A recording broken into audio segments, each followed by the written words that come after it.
I'm Dave. This is the Cyderbaby pod, and today I'm speaking to the legend that is Ryan McCombs of Soil. Hello. Hello, sir. Thank you for your time. No worries. Thank you. I've been a fan for a long time, I've got to say. Thank you. Yeah. Soil. I mean, you've been with them what, 20 years? 20. Too long. Oh no. All the best laid plans. Yeah. That's the wife's doing right there. Is She it? makes me put alarms in my phone so I make sure and take my meds so my brain doesn't blow up again. well, the first time I met you was about 2 days before that happened. Oh yeah. You were touring the That was some UK. time ago. Yeah. I think it was Bournemouth or something like that. Yeah. I think you played Norwich and you went home and it all happened. Yeah. Went home, and the first night home, the brain decided to go, I'm out. Later. I want a holiday. Right. I mean, I assume everything's good. Yeah. You mean health wise, or? Yeah. Yeah, absolutely. You know, it's just one of those things you got to keep mindful of for the rest of your friggin' life, and go in and get your checkups every once in a while, make sure the meds are doing what they're supposed to be doing and everything. So Yeah. it is what it is. It could have been so much worse, but within 4 or 5 weeks I was back to writing, and scratching my head without poking myself in the eye, and walking somewhat regular again. So it didn't take long at all. I was very lucky. I was very lucky. Yeah. Well, I'm glad you were. I mean, from that you've gone on to record some new music. Well, I say new music. You've got an album out. It's a load of covers, which are exceptionally well done. Oh, thank you. Yeah, it was. We were in the process of writing at the time. Right. Adam and Tim were the whole COVID thing was going on, so we were writing long distance. Those two guys were back in Chicago, myself being here in the UK, and we were writing, and we were plugging away, really excited about things, about the way the material was going. Then Cleopatra Records came to the table and uh, came up with the concept of Soil going in and doing a covers record. And for everybody out there that has enjoyed a boss and employer employee relationship, when the boss goes, "Hey, how do you feel about working on Saturday?" You better be okay with working on Saturdays. So at the time, it was kind of like, oh man, we were so focused on the original stuff. Yeah. But I'm glad it happened, because we ended up having a ton of fun with it. A ton of fun. We ended up having a lot of fun with the cover record, with Play It Forward, and not just that, but we needed it. Okay. I've always admired vocalists like Bruce Dickinson and James Hetfield, and vocalists, lyricists, I should say, that can read a book or watch a movie or take a historical event, and they can write lyrics about it, and or just a topic, and they can write lyrics about it, extremely great lyrics about it. I've never been that type of lyricist. I'm very writing about what I've experienced, writing about my own personal feel on things, my own personal view on things that I have personally experienced, be it relationships, friend, love, whatever it is, people in general. And when you're writing lyrics during lockdown, you find that you're saying a lot about the same thing. Yeah. It's a lot of the same. You're writing a lot of politically direction. It's pointed politically, it's pointed socially, but not socially wide spectrum. It's really just kind of what we were all experiencing at that time. Yeah. So it was actually a blessing that Cleopatra came to the table and threw this at us to do, because you don't want an album of 11, 13 songs that are all about COVID. One or So two. it was actually a blessing that Yeah. it came out. It's not what we were looking for, but it's cool. Now we're back in the writing mode of original stuff again, so it's all worked out. I'm so glad to hear that actually, because Hole's been quite a while. Yeah, And tell me about it. That's what I tell the other guys all the time. yeah, Come on. you would have kicked their asses. I do, man. I want to get out. I want to do my job. I want to go to work, Dave. Okay, so let's just walk us through the album quickly. Tom Petty cover Totem. I mean, whose idea was that? Tom Petty? Yeah, Tom Petty. I don't know. We came up with we each came up with a list. Right. We handled this very much as a democracy, which we do all of our decisions. Really, it's majority rules at the end of the day. Everybody's got to say. In situations like this, when we were putting together a body of work cover wise, everybody had equal opinion. Which, you know, as a singer, I'm pretty sure that my opinion is the best one. But still, how far up the list does the drummer come? I can't even see him, man. I don't. He's back. He's back there, dude. um, the what was it that comedian said that one time? The Beatles were so high that they actually let the drummer sing a song. But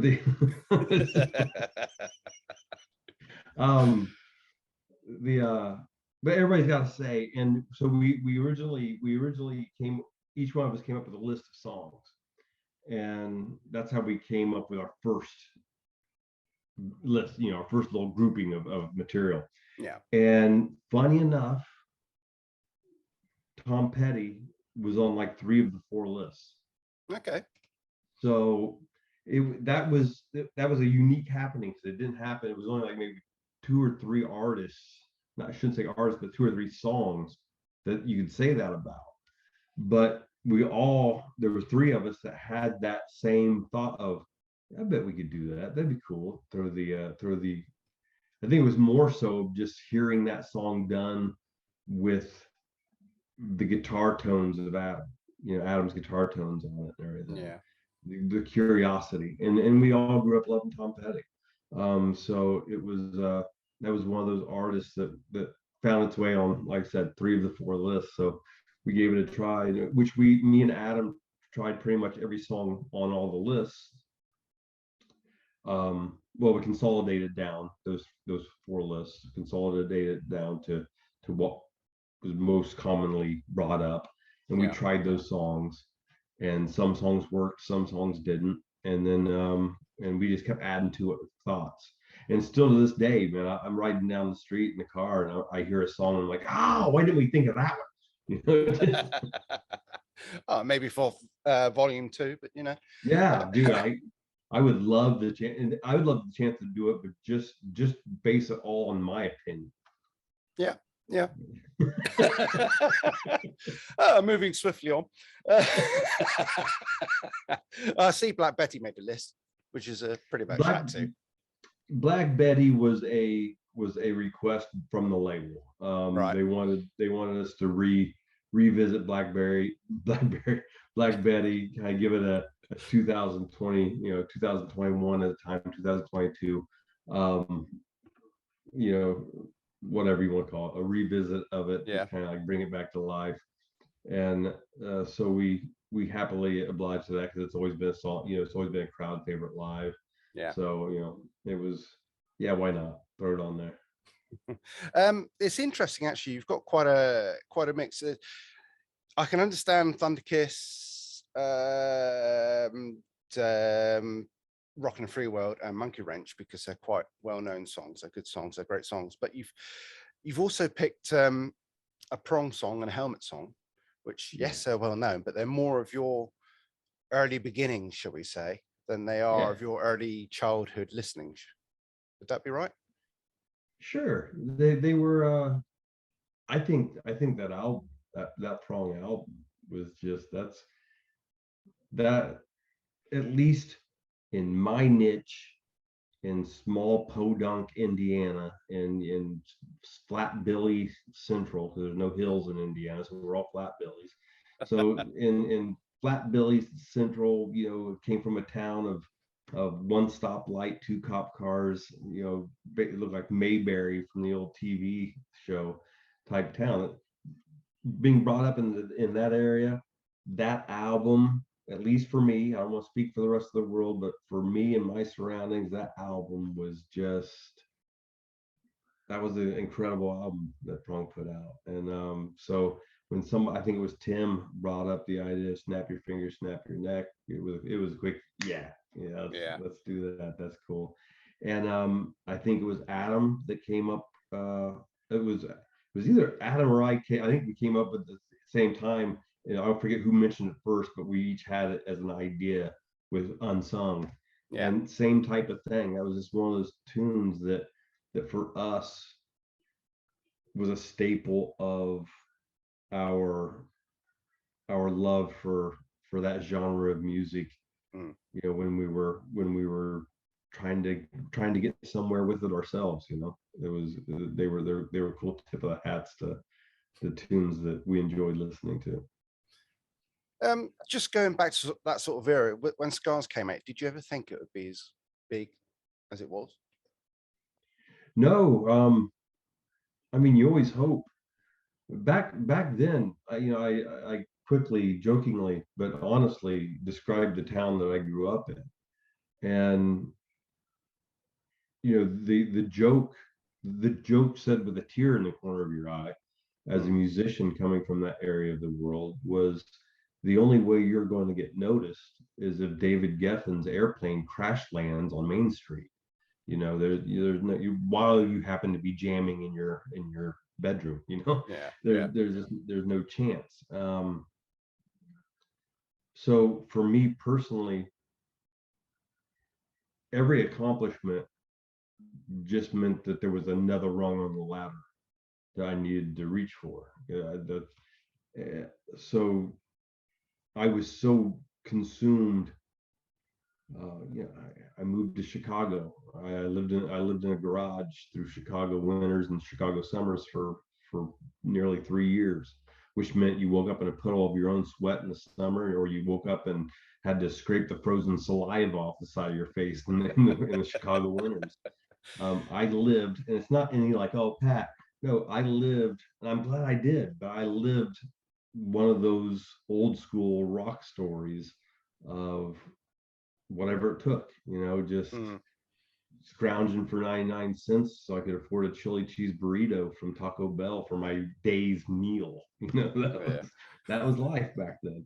And so, but my point being is that every accomplishment only led me to look at what the next rung would be. What's the next thing I need to reach? What's the next rung on the ladder I need to reach for?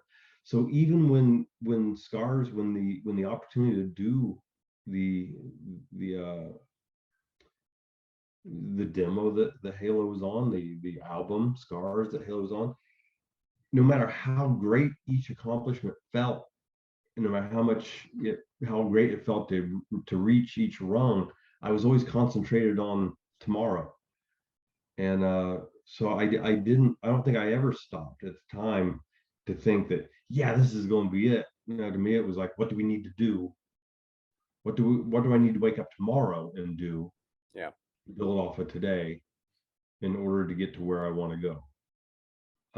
So no, you hoped really damn hard, but I was just always focused on what I had to take care of, what we had to take care of in order to better our odds to have a shot, to at least be on level playing ground with the big boys, to try to get to that point. So jumping forward 20 years or whatever it is now, you're working on new material. Yeah, Right. Enjoying it. Can I push you for a time and date and release and tour? No, there's so much. I wish I could, but we've got different obligations that's taking some of our time here.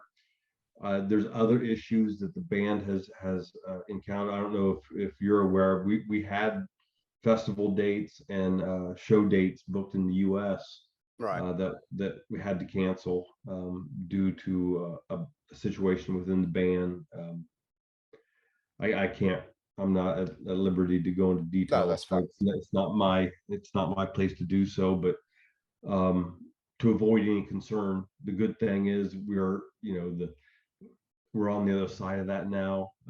Everybody's healthy. Everybody's getting healthy. Everybody's doing good. So we are right now working feverishly with Dan DeVita with TKO to get tours booked, to get shows booked. So that's just the mindset we're in right now. Dan's at work doing that. We're at work, writing material and answering phones and hoping that we have that tour lined up so we can announce it. But as soon as we do, everybody will know. There was a lot of stuff on the table. It's just what's going to work best. Okay. You've always toured the UK quite extensively. I mean, it's now your home. Yeah. Was that I know you've met your wife, and but was it a conscious decision before, or was it because of the wife, or to live here? Yeah, to live. Yeah. For years now. I always, really since first coming over, in 2021 and 2022, I've been over in the UK like once or twice a year. It seems like every year since, other drowning. I didn't get over here very much for the drowning pool days, but I've always loved it here. I always envisioned myself. My goal was to retire in the UK. When everything was said and done, I wanted to move to the UK. I thought I was going to be a lot farther north. Right. I had my eyes set on York, but the wife's from Swindon. Met her, things ended up speeding up a lot. So so instead of my retirement home up north, I'm living in Swindon with the wife and stepson. Yeah. Yeah. So how are you finding the UK compared to the US? Right now, I'm pissed off. I'm too warm for you? What's that? Too warm for you? I'll tell you, Dave, at no point in time in the brochure of Come and Live in England was there any mention of the sun. No. Gray, overcast, that's what I love. That's Yeah. why I'm here. So this fiery orb of bullshit that's up in the sky can screw right off. I want nothing to do with it. I lived in Louisiana for 4 years. I lived in Dallas, Texas for 5 years. I've had enough heat.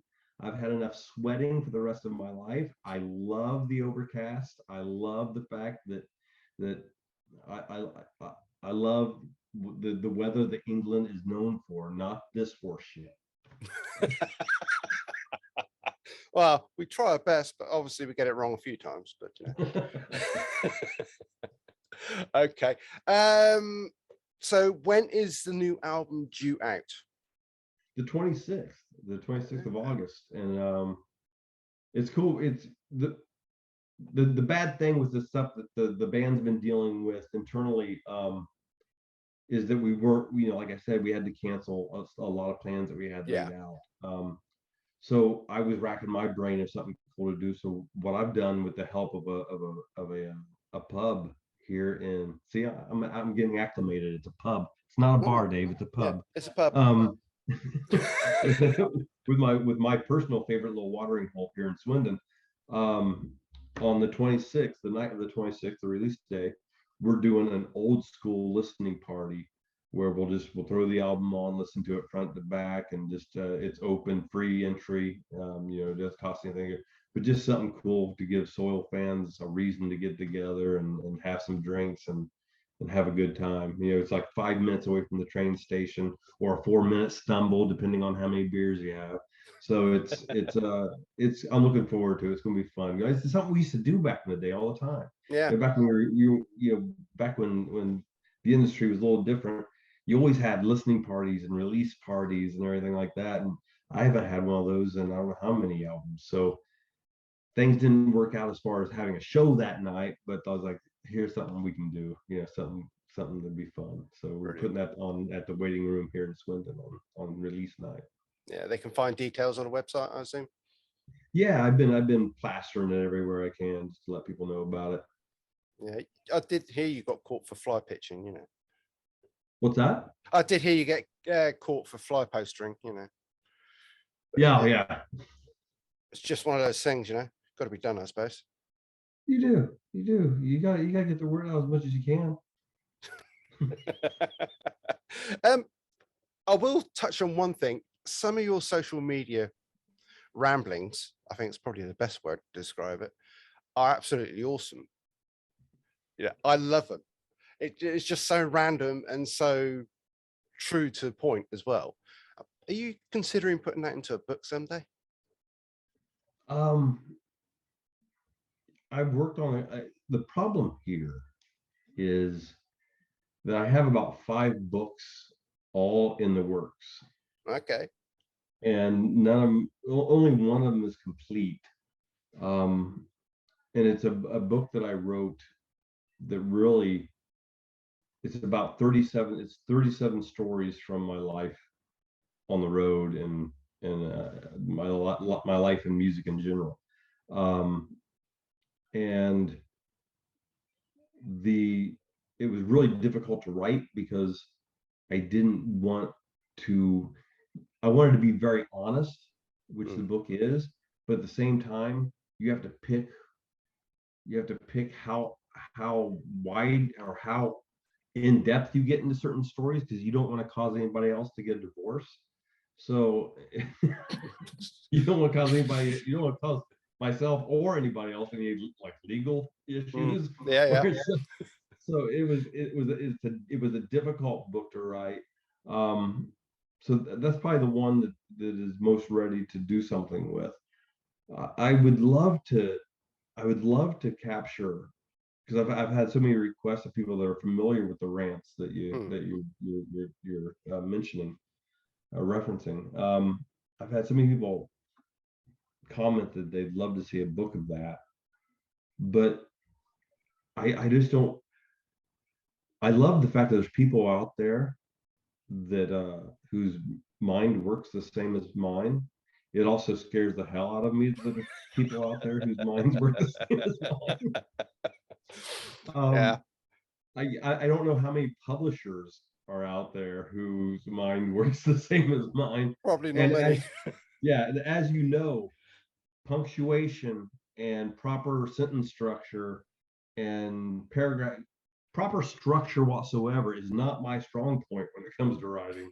So I'm sure if I packaged that and sent it off, they would probably get about 3 sentences into it and just be like, this was a cute effort by a 3-year-old. That is nice. That is awesome. I love the responses that I get from somebody who's like, I had to read this 3 times, but awesome. There's one question that has actually just popped up to my mind. I know the song, but why 37? 37. 37 was my dad's number. Never understood where. I never got an explanation as to where it came from. I don't know if he knew where it came from. Right. But growing up with me and my brother, and then also with my brother and I's kids, so my dad's grandchildren, everything was always 37. Hey, Dad, how much farther? 37 miles. How old do you think he is? He's probably 37. 37 hours, whatever it was, the answer to everything was always 37. And so to this day, my kids, my brother's kids, everybody, like all the school sports they'd be in and stuff, if they could choose it, they would have jersey 37. It's just been a number that has always stuck with my family, and especially since my dad's passing. But it's just something that my dad was such an incredible dad and grandpa and everything, that the whole family has always held on to that 37 as being kind of like the Michael McCombs crest, if you will. It's kind of the tip of the hat to my dad in all ways. That's excellent. Yeah. Ryan, we better wrap it up there. I could go on for hours thinking of questions, but I'm sure time is precious. So You- thank you for your time. Oh, no, thank you. And I appreciate you putting up with me turning a 3-second answer into like 45 minutes. So I tend to ramble. That's perfect. It saves me talking. Thank you very much. Oh, thank you for your time, man. I appreciate it.